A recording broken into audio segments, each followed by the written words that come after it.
Bonjour à toutes, bonjour à tous. Bienvenue sur ce nouveau webinaire. Bonjour Emmanuel. Bonjour Greg. Merci d'être présente et de venir nous partager ton expérience. Donc vous êtes déjà presque une quarantaine à être présents. Vous pouvez, donc pour ceux qui ne connaissent pas cet outil Livestorm, vous avez un chat où vous pouvez nous faire coucou. Pour nous dire que vous êtes là, nous signaler s'il y a des problèmes de son ou de choses comme ça. Vous avez également un onglet questions sur le côté à droite qui va vous permettre de poser une nouvelle question en appuyant sur le bouton bleu. Donc, n'hésitez pas à poser des questions au fur et à mesure de la présentation. Ça nous permettra de les traiter ensuite. Bonjour Marianne qui vient de nous mettre un premier message. Aujourd'hui, Emmanuel va nous présenter l'utilisation d'un capteur de glycémie connecté. Donc, il y aura une présentation de sa part d'une 15-20 de minutes. Vous allez voir qu'en plus, elle a été hyper sympa parce que je lui avais dit, tu prépares rien et tu viens juste nous raconter. Et elle a fait des super vidéos. Donc, normalement, une fois que vous aurez vu tout ça, vous allez tout comprendre. Et si vous voulez vous lancer, je pense que vous serez prêts.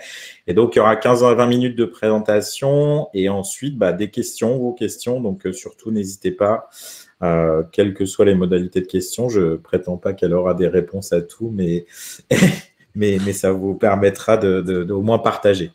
Je vous partage quelques petits éléments puisque ce webinaire, c'est le troisième de la série témoignages, donc une petite idée qui m'est passée par la tête en début d'année.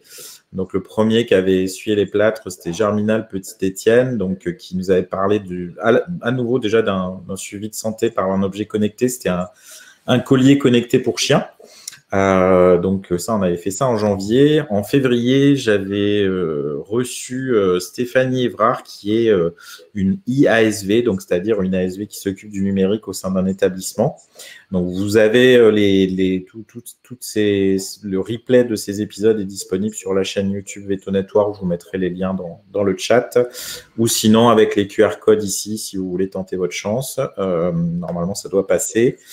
Petite nouveauté aussi à vous communiquer en attendant de démarrer. Là, on est déjà une soixantaine. On va attendre quelques minutes parce que je sais que tout le monde arrive comme ci, comme ça. C'est vous communiquer l'existence d'un podcast qui est aussi une petite nouveauté dans laquelle je me lance. Donc, si vous voulez suivre l'e-santé avec les oreilles, ça marche aussi. Et pour suivre tout ça, la newsletter également. Du coup, Stéphanie, voilà, dont je parlais en disant qu'elle était là la dernière fois pour nous présenter son rôle d'IASV, elle est présente dans le chat également. Donc aujourd'hui, pour ceux qui viennent d'arriver, donc c'est Emmanuelle Gerbert qui est vétérinaire, donc cofondatrice d'Entrechat, que j'ai le plaisir de connaître par le biais du GRIF, en fait, le groupe de réflexion et d'intérêt félin.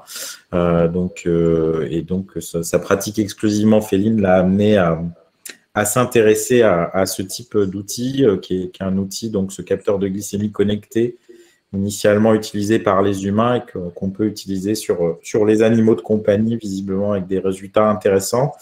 Moi, de mon côté, j'avais entendu parler de ça la première fois en Australie il y a 1 an et demi, où j'avais été visiter une clinique et où ils utilisaient ça de manière assez régulière, pour pas dire plus. En gros, c'était plus ou moins le protocole. Voilà, un chat dépisté comme diabétique, la mise en place du traitement se faisait à travers l'utilisation de cet outil. On va encore attendre 1 ou 2 minutes et puis je laisserai la parole à Emmanuel. Donc, je vous partage les éléments présents, les derniers webinaires de ce type-là avec, si vous aimez les objets connectés, Germinal Petit-Étienne qui avait témoigné. Pour les ASV qui s'occupent du numérique et qui peuvent d'ailleurs, des fois, je connais une clinique, Élise en particulier, que tu connais, Stéphanie, qui est chargée du pôle objet connecté dans sa clinique vétérinaire. Donc, il y a la possibilité de les associer aussi, au moins pour savoir qu'ils existent. Bon, là, quand on est sur des capteurs de glycémie connectés, c'est un peu plus complexe et médical, donc c'est normal que le vétérinaire mette son nez dans le sujet. Donc, pour vous rappeler le fonctionnement du chat, hein, vous l'avez le chat où là, vous pouvez mettre des coucous, des choses comme ça.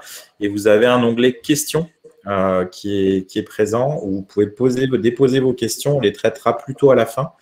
On a également un module de sondage qui peut être fait. Donc, je vais vous en mettre un petit à la limite qu'on peut utiliser. Un nouveau sondage avec êtes-vous donc en gros, est-ce que vous êtes ASV, veto ou autre? Je vais mettre rapidement et puis on va vous soumettre le sondage, comme ça vous pourrez tester vous pouvez voter sur le sondage pour dire si vous êtes ASV, veto ou autre. Je vais soumettre le vote. Alors, qu'est-ce qu'il me demande de faire? Tac, voilà, on voit beaucoup de veto, une ASV, un autre dans ceux qui répondent. Merci de participer.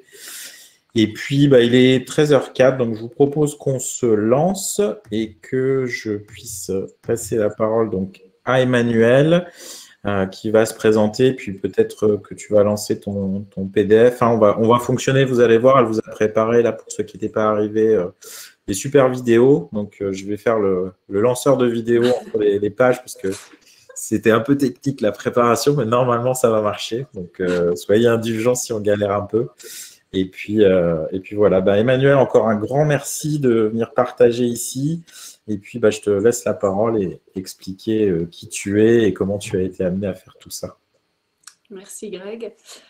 Alors du coup, moi je suis en exercice exclusif félin sur Lyon, comme l'a dit Greg. On a créé Entrechats avec Amélie Fayeul il y a maintenant presque 5 ans.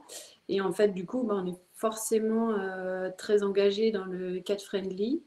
Et quand on a vu cette histoire de capteur de glycémie, ça nous a bien titillé. Donc maintenant, on en a posé quelques-uns et quand Greg m'a proposé de partager nos connaissances, entre guillemets, sur la pose du capteur, c'était avec plaisir que j'ai préparé ça. J'avais déjà fait quelques vidéos pour le griffe, donc je les ai un petit peu adaptées, un petit peu perfectionnées, on va dire, pour cette présentation. Donc déjà, je pense que... j'arrive à changer de slide. On va déjà se poser la question de savoir ce que c'est. Je pense qu'il y a pas mal de personnes qui l'ont déjà vu, qui en ont entendu parler. Mais exactement savoir ce que c'est, c'est tout simplement un holter de glycémie. Donc en fait, c'est un dérivé de l'humaine. C'est quelque chose que les diabétiques utilisent assez fréquemment. Vous l'avez peut-être déjà vu sur des personnes, en fait, et les diabétiques l'ont sur le bras. Et ça leur permet d'avoir un suivi quasiment continu de leur glycémie et même des alertes en fait quand ils sont en hypo ou en hyperglycémie et du coup de complètement adapter leur dose d'insuline à ça. Alors l'utilisation, déjà il faut savoir ce que c'est que le freestyle. Moi j'aime bien avant d'utiliser des choses nouvelles savoir exactement ce que c'est et puis complètement décortiquer les objets. Alors, vous allez voir que je suis allée assez loin sur le décortiquage. Alors déjà, la principale chose, c'est la boîte de freestyle. Donc quand vous avez une boîte que vous avez été chercher en pharmacie, vous avez un pack avec le capteur qui est sur votre gauche, là, qui est emballé en fait dans un petit pack en plastique. Et vous avez l'applicateur qui est à droite. Il y a un applicateur tout simplement parce qu'il y a une aiguille et que comme c'est de l'humaine et que c'est posé par des personnes tout venantes, pas que par des médecins, l'aiguille, il faut qu'elle soit enfermée et qu'il n'y ait jamais de contact en fait, entre l'humain et l'aiguille, ou très peu de contact, uniquement quand il y a la pose. Donc voilà pourquoi il y a un applicateur aussi énorme. Et puis vous avez des lingettes désinfectantes donc, qui sont devant, que j'utilise, mais que vous pouvez très bien utiliser de l'alcool à la place, c'est pas indispensable. Alors le capteur en lui-même, qu'est-ce que c'est? Vous avez en fait à l'intérieur une espèce de petit objet rond qui est à la fois le capteur et le transmetteur de la glycémie. Si on décortique complètement le capteur, j'ai fait en fait une petite vidéo où j'ai démonté complètement le capteur. C'est là où Greg normalement intervient et lance. J'arrive. Et Donc c'est en fait, je l'ai parti. vraiment démonté complètement pour voir ce qu'il y avait à l'intérieur. Et vous allez voir en fait déjà là que le capteur en fait en soi, donc il y a une électrode qui est pas du tout piquante, hein. Et là vous avez un circuit imprimé, l'électrode là qui est emballée. Et quand on démonte un peu plus le circuit imprimé, on a une pile à l'intérieur, le support de l'électrode en elle-même qui est en fait le capteur, hein, et puis un joint qui permet d'isoler tout. Alors normalement, j'arrive à reprendre mon PDF. Ouais, nickel. C'est parti. Ouais. C'est quoi cette électrode? En fait, l'électrode, c'est un petit morceau de platine autour duquel vous avez une enzyme, en quelque sorte, hein, c'est très, très simplifié. C'est hyper intéressant de voir l'évolution qu'il y a eu sur les études de ces électrodes. C'est très récent, ça date de 1962. Je vous ai mis une photo des premiers capteurs là, de glycémie. On se voit mal implanter ça sur un chat aujourd'hui. C'est hyper miniaturisé maintenant. Et en fait, c'est parti du principe, enfin pas du principe, hein, vraiment c'est parti de l'idée que l'activité catalytique d'une enzyme oxydoréductase pouvait être convertie en un courant électrique. En gros, ça veut dire quoi? Ça veut dire que le glucose, quand il est dégradé par une action enzymatique, il va pouvoir être transformé en un message électrique par le biais de la production d'électrons. Donc, ces productions d'électrons vont produire un courant dont l'intensité va être variable et va être proportionnelle en fait au taux de glucose sanguin. C'est vraiment, moi j'ai trouvé ça vraiment hyper intéressant de savoir ça. Et c'est très intéressant de savoir qu'il y a tout ce mécanisme d'oxydoréduction qui se met en place parce qu'en fait, ça va vous expliquer pourquoi il faut 1 heure avant d'avoir vraiment un capteur fonctionnel. Il faut que tout cet équilibre enzymatique se mette en place. Donc ça veut dire que quand vous allez poser le capteur, il ne va pas être fonctionnel tout de suite, tout de suite. Il faut attendre 1 heure pour que l'ensemble des mécanismes d'oxydoréduction se mettent en place et puis que vous ayez une lecture fiable, quoi. Ensuite, l'électrode en elle-même, elle ne va pas permettre une mesure du taux de glucose sanguin, donc ce n'est pas une vraie glycémie capillaire. On a une glycémie en fait qui est mesurée dans le liquide interstitiel. Donc c'est un taux de glucose interstitiel. Et pourquoi c'est important à savoir? Parce qu'en fait, on va avoir un taux de glucose interstitiel qui varie de manière un peu différente par rapport au taux de glucose sanguin. En gros, le petit schéma là, je trouve qu'il est assez explicatif. Le camion qui est devant, c'est le glucose sanguin et la remorque derrière, c'est le glucose interstitiel. Donc, vous voyez que quand c'est stable, bon, la variation est minime. Par contre, quand on a des variations au cours des repas ou des hausses et des baisses assez importantes du glucose sanguin, la variation en fait de la glycémie interstitielle et suit en fait la variation du glucose sanguin. C'est pour ça qu'en fait, on ne peut pas se fier à une mesure du glucose interstitiel. Il faut vraiment suivre les petites flèches qui vont vous donner une notion de la montée ou de la descente du taux de glucose interstitiel. J'espère que je suis claire là-dessus. Mais en fait, le schéma résume bien l'idée. Hein, c'est que vraiment, on a une différence qui peut être de 2 à 5 minutes entre le taux de glucose sanguin et le taux de glucose interstitiel. C'est hyper important en humaine parce que ceux qui régulent complètement leur glycémie avec des capteurs, il ne faut pas qu'ils mettent une insuline à un moment où ils sont juste en train de redescendre. Voilà. Donc, on a toujours cette histoire de filtres et d'algorithmes qui vont permettre d'avoir ensuite une lecture du taux de glucose qui vont encore ajouter un délai de lecture qui font partie des 60 minutes de délai et d'attente avant d'avoir l'activation du capteur. Une fois que tout est mis en place, le capteur, le transmetteur, la lecture en fait du message électrique peut se faire alors soit par le biais d'un lecteur de glycémie qui s'achète en pharmacie aussi, donc c'est le lecteur qui est le lecteur freestyle, avec lequel d'ailleurs vous pouvez aussi faire des lectures de glycémie sanguin, donc comme un glucomètre classique. Ou alors la transmission peut se faire sur un téléphone. c'est les téléphones NFC, donc c'est ceux avec lesquels vous pouvez payer sans contact. La remarque importante, c'est que quand vous posez un freestyle, il n'y aura qu'un seul téléphone qui va être utilisable sur le capteur. Ça veut dire que si vous le posez vous, il faut l'activer avec le téléphone du client si vous voulez que ce soit le client qui l'utilise après et qui vous transmette ses données. Donc ça veut dire aussi que le mieux, c'est d'avoir en fait un lecteur à la clinique pour activer les capteurs et puis laisser les clients installer leur application et utiliser leur téléphone par la suite s'ils veulent l'utiliser.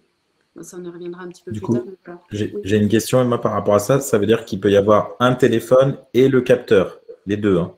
Un téléphone et le capteur, c'est possible. D'accord, ok, merci.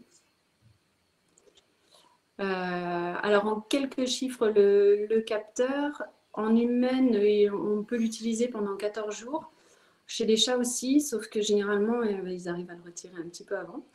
Donc, du coup, nous, on est entre 3 et 10 jours pour les chats. On n'a jamais réussi à les maintenir 14 jours. Mais franchement, rien que d'avoir 24 heures de courbe, en fait, c'est déjà énorme. 24 heures de vraie courbe en continu, c'est déjà énorme, en fait. Donc, l'enregistrement en continu, une fois qu'on fait une lecture, l'enregistrement va avoir lieu pendant 8 heures. Donc, une lecture, ça veut dire 8 heures d'enregistrement par la suite. Donc, ça veut dire qu'en 3 lectures sur la journée, vous avez 24 heures d'enregistrement. Un capteur, en ce moment, ça coûte 37 € en pharmacie. Le lecteur coûte 60 €. En gros, c'est un investissement qui est assez faible pour la clinique si vous achetez le lecteur. Et ensuite, facturer vos lectures de courbes parce que vous allez voir que finalement, le suivi, il est très, très proche du client. Et donc, vous allez avoir un suivi qui est quasiment quotidien, qui peut être quotidien. Donc, facturez vos lectures de courbes et vos suivis. Après, à vous de voir quel tarif vous voulez mettre. Nous, on a gardé nos tarifs de courbe de glycémie qui étaient déjà assez élevés. Ok. Quel est l'intérêt de son utilisation? Alors, je pense que vous allez vite comprendre pourquoi il est intéressant. J'ai comparé avec les différents autres moyens d'évaluation de la glycémie. Alors, je ne suis pas endocrinologue, donc il ne faudra pas trop me poser des questions d'interprétation de courbe, etc. Donc, moi, ce qui m'intéresse, c'était surtout la pose du capteur et tout ça. Donc, on peut faire des mesures de glycémie ponctuelles. En gros, c'est uniquement des prises de sang. Bon, déjà, il y a la contrainte de la prise de sang qui fait que ça peut être moins intéressant que de poser juste un capteur. C'est pas très fiable, vu que vous avez une seule glycémie au moment où vous la prenez, donc on n'a pas de courbe. On peut utiliser des bandelettes urinaires. Il y a certaines personnes qui utilisent les bandelettes urinaires. C'est pas contraignant, notamment pour les chats. Pour les chiens, c'est déjà un petit peu plus contraignant parce qu'on a certains chats, des fois, qui ne font pas dans les litières adaptées. C'est pas très fiable pour un suivi de glycémie, donc on va passer assez rapidement sur ces moyens-là. Ensuite, il y a le glucomètre, celui qu'on utilise tous, donc celui qui nous permet de faire des courbes de glycémie, soit à la clinique, mais aussi à la maison. On a certains clients qui le font assez facilement. Ça a bien sûr une meilleure fiabilité que les deux autres méthodes.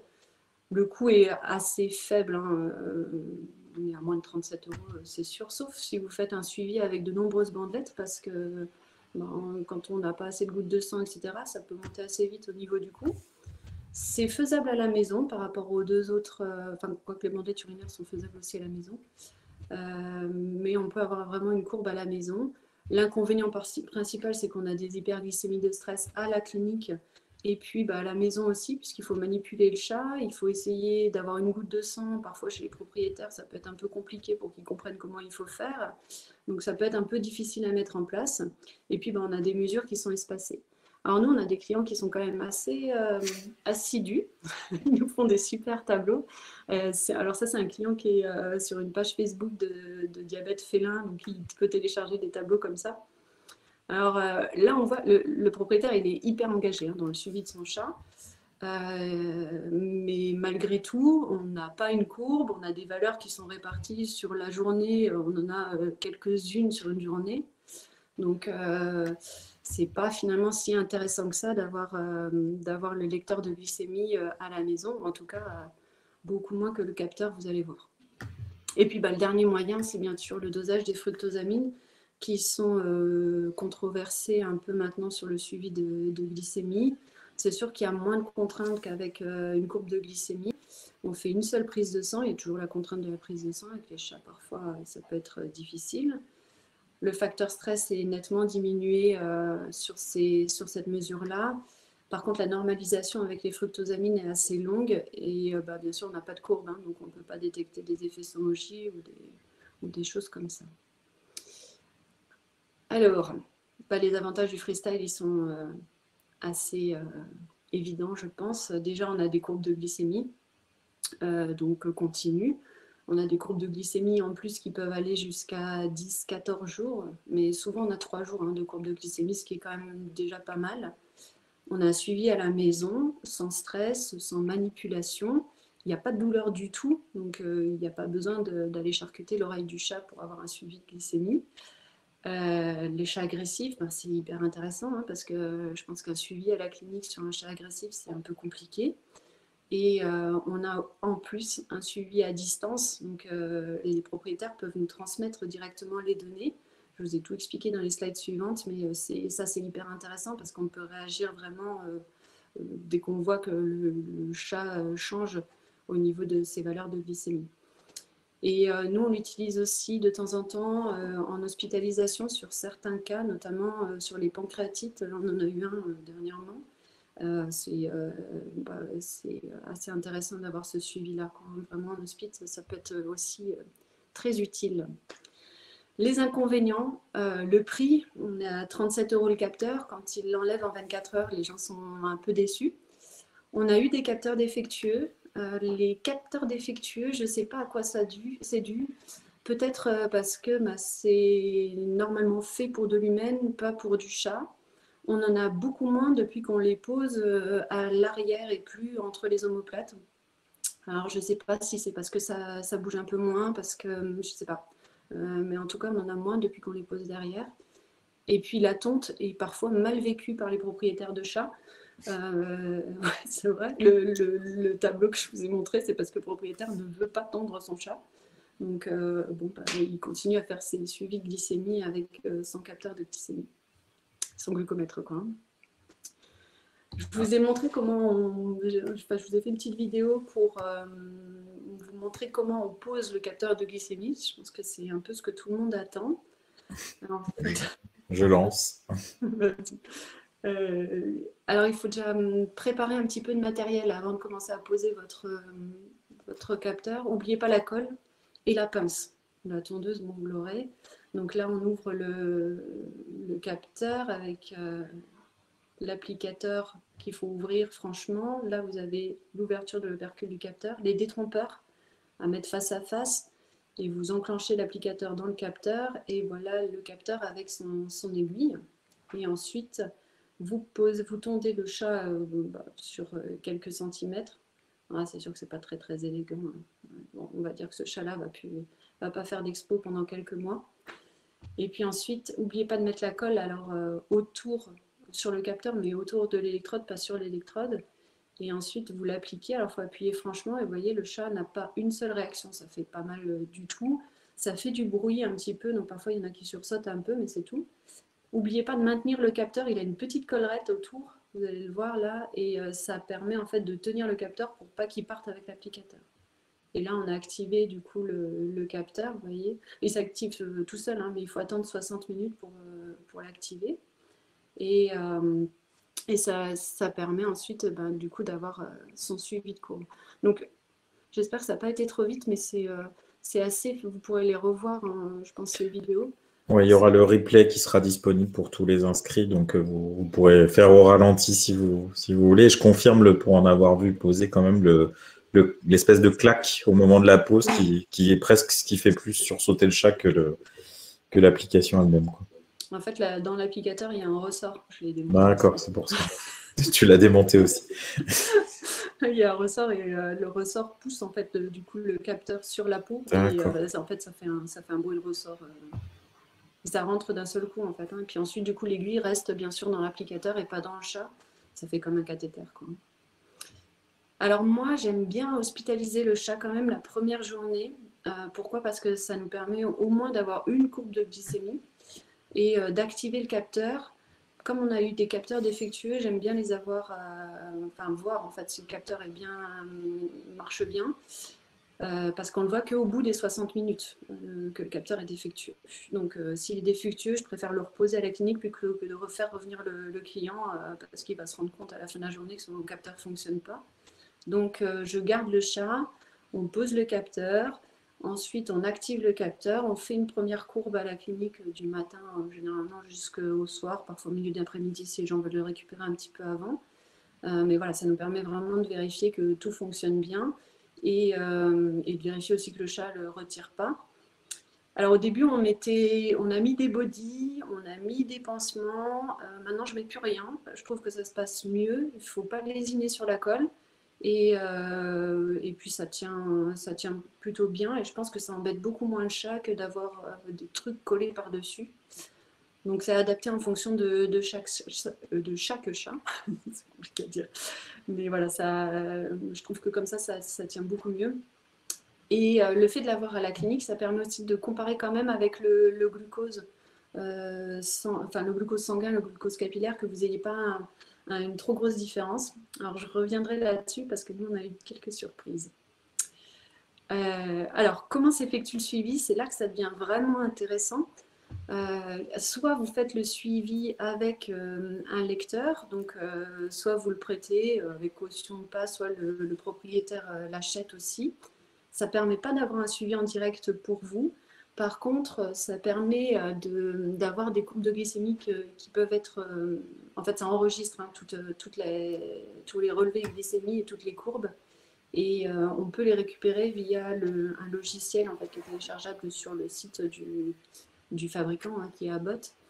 Et ça nous permet d'avoir des jolies courbes comme vous voyez là. Donc ça, c'est une lunette qui en plus est en réversion, hein, on voit bien.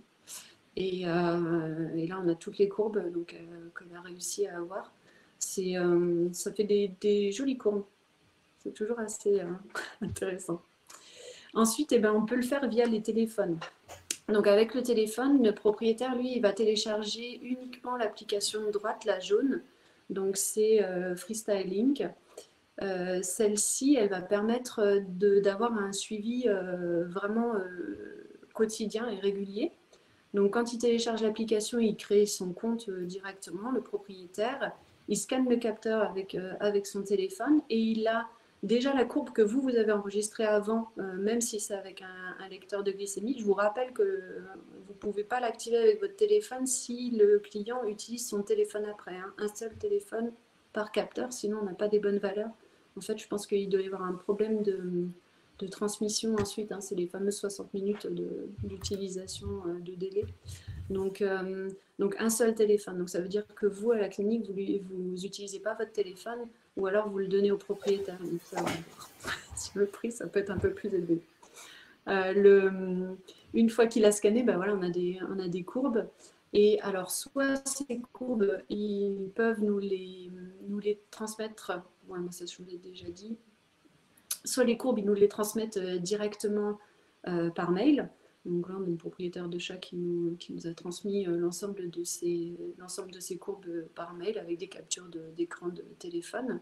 Soit vous téléchargez, vous, l'application Libre LinkUp qui vous permet en fait de suivre en continu le chat et sa glycémie.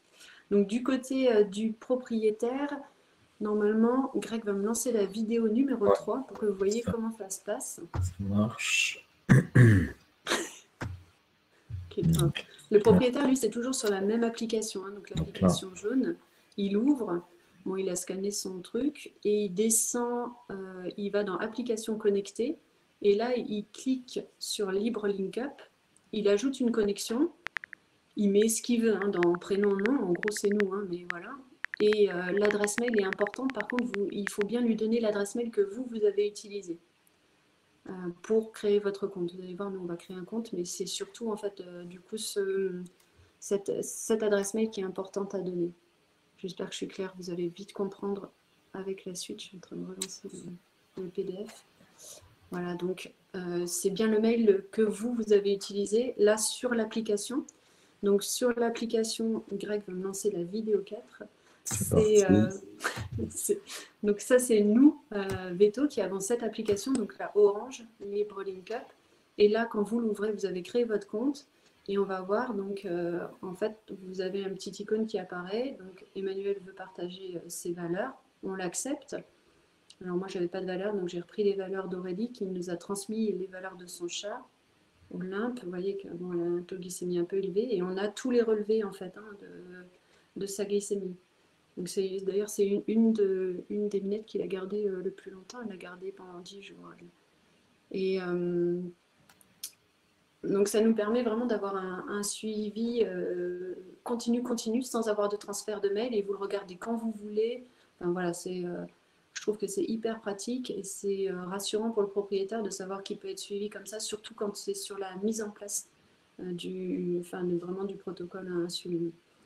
Donc, n'oubliez pas qu'il faut bien créer votre compte avec le mail de la clinique ou le mail que vous avez utilisé et donner ce mail-là parce que c'est ça qui va faire le lien entre vos deux applications, hein, entre l'application du propriétaire et votre application à vous. Voilà. Fiabilité. Alors là, je reviens sur un point où je vous avais dit que vous pouvez comparer votre freestyle qui est posé avec des glucomètres. Alors nous, on a une petite surprise, c'est que notre glucomètre, on avait des erreurs assez énormes. On avait 0,6 grammes par litre de différence entre le capteur composé et puis notre glucomètre.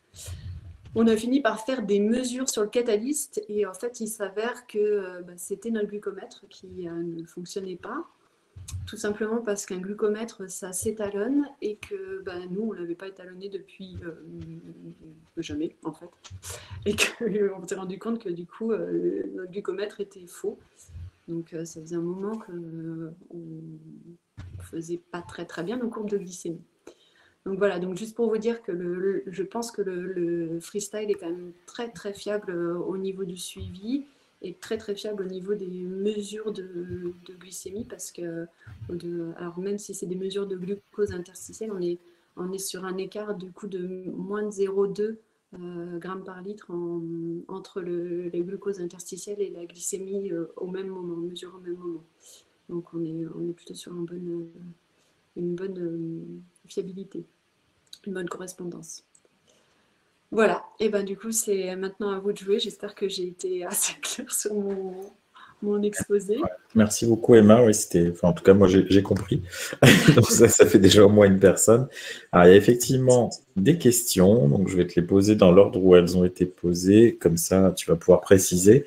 Il y avait une première question de Adeline sur qu'en est-il de la tolérance du capteur pour l'animal au quotidien, léchage par exemple. Alors, tu as évoqué le fait peut-être que c'était mieux de le mettre à l'arrière. Alors, je me permets de partager parce que au London Vet Show, j'avais discuté de ce truc-là avec des vétos qui en posaient beaucoup et qui, eux aussi, privilégiaient plutôt les lombes, effectivement. Parce que moi, je trouve déjà, ils se grattent beaucoup plus facilement avec les pattes de derrière sur le garrot, tu vois. Donc, déjà, les pattes arrière, je pense que c'est les pires avec leurs grosses griffes là, pour retirer les capteurs. À l'arrière, ils y arrivent moins, voire pas du tout. Et puis, c'est un endroit, en fait, où c'est super facile à poser parce qu'il y a quelqu'un qui peut tenir un petit peu l'avant du chat et il ne va pas se retourner quand tu vas le poser. Et lui, il le tolère mieux à cet endroit-là. Je ne sais pas pourquoi. Et puis surtout, on n'a pas eu de capteur défectueux à cet endroit-là. Je ne sais pas si c'est lié. Donc on les pose mieux ou je ne sais pas. Mais là, on n'a pas eu de capteur défectueux alors que quand on les posait sur les longs, on en avait plus. Et il y a aussi un autre endroit où on avait plus de capteurs défectueux. On les a posés un peu trop haut sur les longs, je pense. D'accord. Il faut vraiment les poser assez bas, quoi. Pas sur les longs, justement. Un peu plus bas. D'accord, ok. Et il le tolère super bien en fait. Une fois qu'il est posé, je pense d'ailleurs qu'il tolère mieux sans pansement parce que c'est plus petit, il n'y a pas l'effet pansement et scotch en fait comme on peut avoir avec le pansement. Le body, ça peut être intéressant vraiment pour ceux qui touchent beaucoup, mais sincèrement, en fait, ça se voit quasiment tout de suite si on les garde sur la journée. Soit ils vont aller regarder le capteur, soit ils vont pas du tout le regarder et ils vont faire leur vie comme s'ils n'avaient rien sur le dos. D'accord. Donc la plupart du temps, en posant comme ça, je trouve que ça se passe vraiment très bien. D'accord. Alors, toujours, merci pour ça. Dans les questions sur la pose et la tolérance, il y avait la question aussi de quel type de colle utilises-tu? La colle chirurgicale de chez Casto. Donc, une colle cyanoacrylate, quoi. D'accord. Une colle utilisable chirurgicalement, mais qui peut être autre chose, quoi, on pourrait dire. Parce qu'effectivement, j'avais cru reconnaître quelque chose, mais en tout cas, voilà. Oui, mais c'est de la cyanoacrylate, en fait. Et la tolérance, justement, de ça, pas de réaction inflammatoire, de choses comme ça? Non, bah, comme quand on pose les sondes naso-œso. D'accord. Les colles. J'utilise bien la colle, j'aime bien. Ok, c'est une bricoleuse. Toujours pareil sur la notion de pause de côté tolérance, il y a une question de Lise sur est-ce que ça se tenterait comment dire, de le poser sous le ventre pour résoudre le problème esthétique de la tonte? Est-ce que c'est quelque chose… À mon avis, ils arrivent à le retirer très facilement là. Ouais, je pense qu'il se gratterait peut-être plus facilement, ouais, peut-être. Ouais. Essayer. Donc, faut essayer, mais je pense que là, en plus, il se couche dessus et tout. Je pense que, je sais pas, ouais. je le sens moins bien sur le ventre. Si on a pour le poser, c'est pas vigile, là, à mon avis. Sur le oui, je pense aussi qu'il y a ça qui peut jouer. Il y avait ensuite des questions, je vais partir sur les notions pour essayer de regrouper, de validation et étalonnage. Alors, c'était Isabelle qui nous avait posé cette question-là, qui est effectivement une bonne question. Alors, je pense que, je ne sais pas si ça a répondu à ta question, Isabelle, si tu es toujours là par rapport à ce qu'a dit Emma, alors que ce que tu nous as dit, j'ai trouvé que c'était clean et honnête, c'est-à-dire que toi, tu es, comme beaucoup d'entre nous, juste une praticienne, tu ne vas pas faire une publi de triple validation. Disons que voilà, au contraire, ça t'a même permis de repérer que ton glucomètre était peut-être pas suffisamment étalonné et tu avais une bonne correspondance. C'est le mot correspondance que tu as utilisé. J'ai trouvé ça plutôt correct par rapport à la situation. On a contrôlé avec le catalyseur, parce que du coup, c'est plus fiable. Lui, il était étalonné, quoi. Ouais. Donc, Isa, ça lui va comme réponse. Alors, je continue à remonter les questions. Il y avait, voilà, Julie qui nous posait la question. Certains téléphones ne soient pas compatibles, sait-on lesquels? Donc, il faut des téléphones NFC, je crois que tu nous as dit. Oui, donc, en fait, en gros, quand vous proposez ça au propriétaire, il suffit juste de lui demander s'il peut payer sans contact avec son téléphone. S'il peut, il pourra faire des lectures de glycémie aussi. Ouais. Et de manière générale, voilà, il y a dans les téléphones, enfin, la plupart des derniers téléphones sont NFC, sans problème. Et par contre, il faut parfois activer le NFC un peu comme vous activeriez le Bluetooth, en fait, si vous allez dans les paramètres. Donc, parfois, il faut aider un peu le propriétaire à savoir qu'il a ça sur son téléphone parce qu'ils peuvent parfois ne pas être au courant parce qu'ils ne s'imaginent pas qu'on puisse payer par téléphone ou faire d'autres choses avec le téléphone, en fait. Ouais, ça nous est arrivé de charger l'application avec les propriétaires, notamment les personnes un peu âgées, et de mettre en place en fait l'application et tout avec eux. Ça va vite, c'est 3 minutes pour faire ça, et du coup ça nous permet de contrôler effectivement si le téléphone est bien compatible, et puis s'il ne l'est pas, éventuellement de leur prêter le lecteur, quoi. Ok. Il y avait une question ensuite de Nathalie. Je n'ai toujours vu que les relevés de glycémie, mais pas les courbes sur mon appli de mon côté. Eh ben, il faut aller dans… Attends. Parce que oui, il y a différents… Et pareil, la même question du coup, comment fait-on pour voir les courbes sur l'appli? C'est toujours Nathalie, donc c'est le même type de question. C'est bizarre ça. En fait, il faut aller dans les paramètres, donc c'est les petits traits qu'il y a sur les côtés. Et vous avez le carnet d'autosurveillance, donc là où vous avez effectivement toutes les mesures. Et ensuite, il faut aller un petit peu plus en bas et graphique quotidien. Je crois que j'ai une slide avec ça. Là, voilà.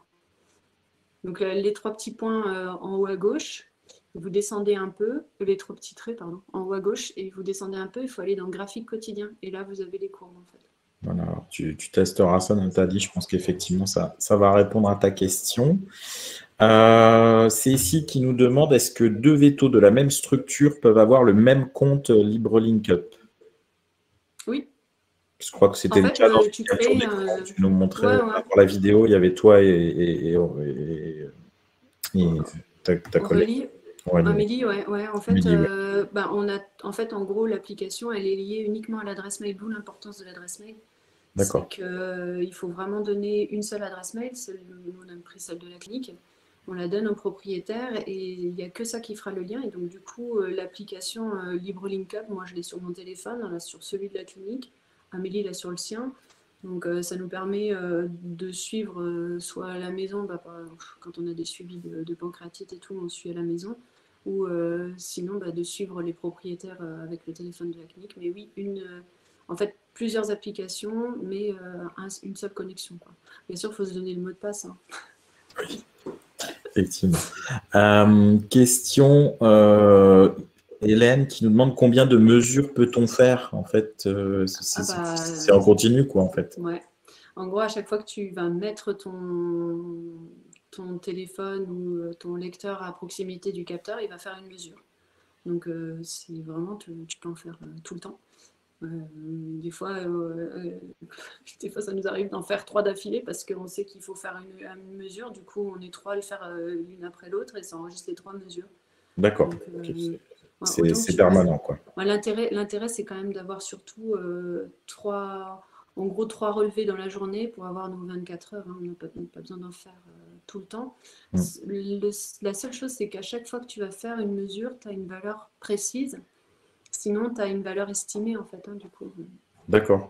Okay. Sur la courbe. Ok. Alors, je continue parce que du coup, ça appelle plein de questions. Il y avait Héloïse qui nous demandait la possibilité d'avoir une photo de l'endroit idéal de pause. Alors, je ne sais pas si dans ta 13 ou dans la vidéo, peut-être, il y avait un endroit où on voyait Là, on voit le petit ouais. au bout là, sur le. Tu le poses anatomiquement, tu dirais où en fait si tu veux donner un repère? Au-dessus de la cuisse, en dessous des lombes. Ok. Au-dessus de la cuisse, en dessous des lombes. Non, mais c'est. Ouais, mais ça. Enfin, je trouve que ça donne une idée. Ou c'était peut-être dans la vidéo où on voyait. On voit mieux dans la vidéo. Là. Là, voilà, là, on voit pas trop mal là, effectivement. Ok. Bon, en espérant qu'Héloïse, ça réponde à ta question. Je continue. Ensuite, il y avait des questions plutôt de modèle économique avec Arnaud qui demandait comment tu fais régler la lecture de glycémie puisque le client n'est pas sur place. Tu fais quoi? Tu fais un forfait? Oui, c'est un forfait. Ouais. Bon, en gros, quand on pose le capteur, parce qu'on le pose à la clinique, on fait payer tout en même temps. D'accord. Donc, en fait, et les capteurs, tu les achètes toi et tu les refactures ou les gens vont l'acheter eux-mêmes? Ça dépend, mais normalement, on avait convenu que c'était le propriétaire qui achetait et vous le ramène. nous, on pose, voilà, et puis voilà. Si jamais il ne veut pas y aller ou si on sent que ça risque d'être compliqué, on en a à la clinique et on leur facture en plus. Hein, d'accord. Comme on facturerait un médoc, comme ça. Okay. Et donc, du coup, tu factures la pause, le forfait de lecture ensuite. Exactement. Okay. Ouais. D'accord. La pause et forfait de lecture chez nous, c'est en gros, on a remplacé courbe de glycémie, lecture de courbe de glycémie par pause plus lecture. D'accord. Interprétation des courbes. Ok. Comme tu factures une lecture de courbe de glycémie, nous on les facturait, les lectures de courbe. Oui, bien sûr. Ouais. Donc du coup, c'est exactement pareil, quoi. Il y avait également alors, il y a des questions qui sont questions toujours de Arnaud. Comment décolles-tu le capteur? Alors, je sais pas si, il tombe toujours tout seul. En fait, il n'y a pas de situation où il reste collé et où tu dois l'enlever au bout de 14 jours. J'ai une fois une propriétaire qui m'a demandé comment faire parce qu'il était un petit peu encore collé sur un coin. Je lui ai dit de tirer et puis voilà. D'accord. Donc, il n'y a pas de méthode magique et globalement, il se détache. C'est marrant, je ne sais pas comment vous fixez les sondes naso-œso, mais moi, je les colle. En fait, je mets un petit bout de scotch, je les colle, et puis quand on les retire, on tire un coup sec. En fait, ça enlève un petit peu le poil qui reste, quoi. On n'est jamais à ras, de toute façon, sur la... D'accord. Ok. Une question de Lise qui est intéressante, je trouve. Est-ce qu'on peut récupérer les données une fois que le capteur est tombé? Oui. D'accord. Donc, tu passes ton truc. En fait, là, j'ai toujours toutes les données de mes clients. Je crois que je ne sais plus combien c'est 3 mois, je crois, où on peut garder les données. D'accord, ok. Donc, alors ensuite, une question. En fait, tu vas scanner ton capteur et pendant 8 heures après, il va enregistrer. Par contre, au moment où il tombe, il n'y aura plus d'enregistrement parce qu'il n'y a plus de prélèvement de glucose. D'accord. Ensuite, il y a des questions sur les chats qui sortent. Est-ce que tu poses ça et tu dis il faut garder le chat à l'intérieur le temps de pouvoir faire les mesures? Ou est-ce que tu as déjà posé ça sur des chats qui sortaient? Est-ce que ça a posé Moi, souci? non, mais je pense pas que ça pose de souci. Le seul D'accord. truc, c'est qu'il faut qu'ils reviennent pour qu'on puisse faire, pour réenclencher le lecteur pendant 8 heures, quoi. D'accord. Oui, oui, pour pouvoir faire tes Qu'il mesures. soit au Ok. moins 3 fois par jour à la maison, quoi. Ok. Mais non, je pense pas que ça pose de souci. Bon, le seul risque, c'est qu'il le perde. Mais franchement, on a déjà une courbe. Enfin, en tout cas, en l'hospitalisant une journée, tu as déjà 24 heures de Ouais. courbe, au moins une journée comme tu avais une courbe avant quand tu faisais à la clinique. Donc, Mmh. même à la limite, s'il le perd dehors, j'ai envie de dire, c'est pas très grave. Ouais. Et alors justement, Kevin pose la question de la C'est continuité. grave pour l'environnement parce qu'il y a une petite pile quand même dedans. Oui, ouais, c'est vrai. Ça peut être ça le point à prendre en compte. Donc Kevin qui dit et quid du capteur est suivi au long cours. Donc il dit si j'ai bien compris, on ajuste au mieux la dose dans les premiers jours après le diagnostic et on le garde ensuite. Donc peut-être rappeler, je ne sais pas si tu étais là au début, que le capteur en général, voilà, tu disais entre 3 et 10 jours, c'est ça, il reste en Ouais, place.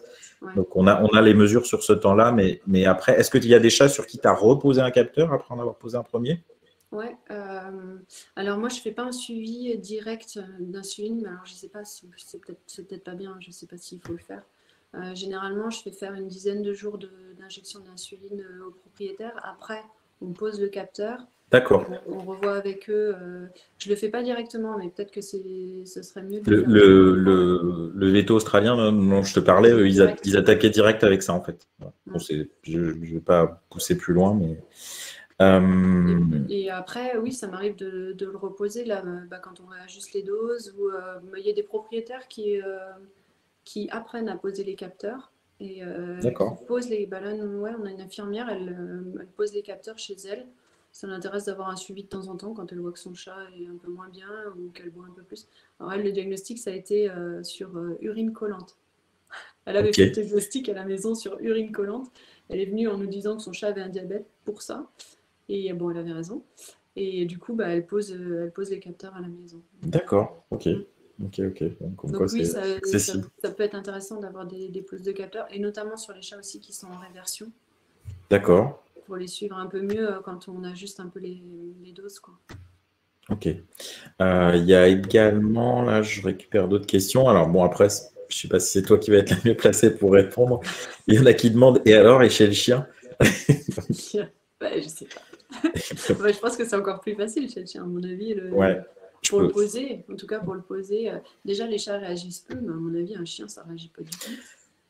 Ouais, par rapport à ça, alors je n'en ai pas encore posé, enfin on n'en a pas encore posé chez nous, chez des chiens, mais j'ai vu des publications et des témoignages de vétos qui semblent en poser effectivement avec les mêmes usages et les mêmes intérêts chez le chien. Bon, on pourrait imaginer que le chien est peut-être plus malléable pour faire des courbes de glycémie, mais malgré tout, là, ça apporte un certain confort avec la possibilité de suivre ça au long cours et d'avoir des informations, je dirais qu'on n'avait pas forcément parce que, bon, voilà, Mm. 3, 4, 5 glycémies ponctuelles dans la journée, ça donne pas une finesse d'analyse qu'on peut avoir Ah, mais je pense que avec. les chiens, c'est tout aussi intéressant. Oui, tout Bon, à chez le chien, on a le facteur stress, hein, qui fait ouais, monter la glycémie, du coup, ça le rend encore plus intéressant. oui, Mais chez le chien, c'est le même principe, hein, c'est d'avoir des courbes de glycémie le plus longtemps possible, et surtout des vraies courbes sur 24 heures. Enfin, ça, c'est quand même génial d'avoir des vraies courbes et de pas s'emmerder à faire des mesures de valeur toutes les demi-heures pour avoir quelque chose de correct, quoi. ouais, non, c'est sûr que ça permet de bien aider. On est arrivé un peu au bout des questions. Alors, il y a Kevin ici qui nous en... Ce que je veux dire, c'est que la dose peut changer au cours de la vie de l'animal. Donc, qu'est-ce qu'on dit aux propriétaires? Revenez tous les 3 à 6 mois pour refaire une courbe avec un capteur. Ah, oui, en fait, comme tu fais tes suivis habituellement de courbe de glycémie, au lieu de faire une courbe de glycémie, tu fais un suivi avec le capteur. Ouais. D'accord. Suivant. Voilà, C'est plus selon la clinique et l'évolution ouais, de l'animal, en fait, qu'éventuellement ouais. t'en reviens, peut-être. Après, tu peux très bien faire tes suivis avec des capteurs. Je pense que nous, on fait plus que ça maintenant, à part chez certains qui veulent vraiment pas qu'on tende leur chien, mais sinon, D'accord, oui, suivi sinon en fait, ta façon de suivre les glycémies se fait enfin, quasiment que, sauf considération esthétique, c'est ça Ouais. ton standard de suivi de glycémie chez vous, en fait. Ah bah là maintenant, enfin, Ok, tu le non, mais sais c'est sûrement intéressant à pratique. savoir, quoi. Ah ouais, ouais. Non, Ok, mais puis, enfin, au final, ça revient pas beaucoup plus cher que de faire une courbe de glycémie. Puis surtout, t'as plus d'infos, quoi. ah bah, tu as plus d'infos. Mais même, enfin, je te dis, même un suivi sur des pancréatites, Mhm. c'est génial. Ouais, bah c'est sûr. Ouais, alors, Patrick pose une question qui est une bonne question parce que ça va permettre de préciser. Et si le lecteur tombe, est-ce qu'on le remet au même endroit? Est-ce qu'il faut vraiment en remettre un? Ouais. A priori, enfin, ce que j'avais lu moi dans d'autres publics, c'était que enfin, le capteur risquait d'être abîmé si on reposait sans le clip et tout. Enfin, en gros, ça Ah non, risquait de tu pas peux être sûr. pas. Alors, bah déjà, tu peux pas le remettre étant donné que tu n'as Voilà. plus l'aiguille, donc puisqu'elle est restée dans ton applicateur, donc tu peux pas le remettre. Oui, voilà, Et, c'est ça. Ouais. et puis, non, mais je pense que c'est juste pour savoir si on le remet, si on retourne à un autre endroit. Non, moi je le remettrai au même endroit, mais peut-être pas immédiatement. En tout cas, en humaine, ils le mettent toujours au même endroit. À mon avis, c'est compliqué de changer vraiment, vraiment d'endroit. Mais en fait, l'intérêt, c'est est-ce qu'on en remet un, étant donné qu'on a déjà normalement au moins 24 heures de courbe. C'est déjà pas mal. Si tu as 3 jours, c'est déjà vraiment, vraiment bien. Mm. Si tu as 10 jours, aucun intérêt d'en remettre un, je pense. Le but, c'est pas d'avoir un suivi vraiment en continu sur toute la Permanent. vie de l'animal, c'est vraiment de faire juste le suivi. Mm. Alors oui, nous, on le fait aux 3 mois et s'il est stable après le chat aux 6 mois. Donc tous les 3 mois, tous les 6 mois, tu poses un capteur. Donc oui, au même endroit dans ce cas-là. Après, en remettre un juste après qu'il soit tombé. S'il y a besoin, je pense que je le remettrai au même endroit. Hein. Je pense pas que je change. D'accord. Ok. Ben, on arrive au bout. Merci beaucoup. On voit que c'est intéressant parce qu'il y a beaucoup de monde qui est resté. Alors, je pense que c'est le moment où, où tout le monde se dit, mince, il faut retourner. Il y a les consultes à 14 heures. Donc, encore un grand, grand, grand merci, Emmanuel, d'avoir été aussi pédagogique, d'avoir fait les vidéos pour bien montrer à tout le monde. Vous pourrez regarder en replay tranquillement. Donc, vraiment, merci beaucoup. Il y a déjà eu des merci dans le chat. Tu pourras les lire après. Abonnez-vous à la newsletter si vous voulez être au courant des prochains webinars. Le replay donc, sera disponible jeudi sous 24 heures. Et puis, on espère surtout, et c'est le but de ces webinars, et merci à ceux qui témoignent comme Emmanuel aujourd'hui, que vous lanciez vous, en fait, et puis vous vous disiez, mince, vous regardiez ça du coin de l'œil en vous disant, je sais pas trop, est-ce que je saurais faire? Normalement, là, avec tout ce que vous a montré Emmanuel, vous devez tous être capables de au moins vous lancer et dire, allez, le prochain, je m'en achète un, je le garde de côté, j'en ai un sous la main, et le prochain qui arrive, le prochain chat ou chien diabétique, hein, d'ailleurs, si vous voulez vous lancer Juste un chez... dernier conseil. Ouais, vas-y. Les premiers que vous posez-les sans propriétaire parce que le temps de voir d'ouvrir l'applicateur, il est un peu dur à ouvrir, d'enclencher l'applicateur dans le capteur, il faut bien appuyer dessus, vous allez avoir des petites hésitations que le propriétaire n'a pas besoin de voir. Le poser sur le chat, ou le chien, c'est vrai que le bruit peut leur faire un peu peur, donc n'hésitez pas à poser sans le propriétaire, et puis une fois que vous êtes à l'aise, pourquoi pas avec le propriétaire. Ok, Les oui, premiers, bien effectivement, s'entraîner oui. sans personne. Ouais, de S'entraîner faire ça. Alors, avec vous pouvez même, nous, c'est ce qu'on avait fait un peu chez nous, hein. On s'est entraîné même sur des endormir, animaux sains, en fait, de nos animaux à nous, qu'on servi de cobayes en se disant, allez, on tente, on suit une glycémie normale, mais au moins toute la technique de pause, qui est probablement le principal frein où on se dit, je ne saurais pas faire ou comment je vais faire. Voilà, là, vous avez N'oubliez toute pas la la colle et la colle, voilà, et la pince pour l'enlever pour faire avec le un petit contre-appui, greffe. ouais.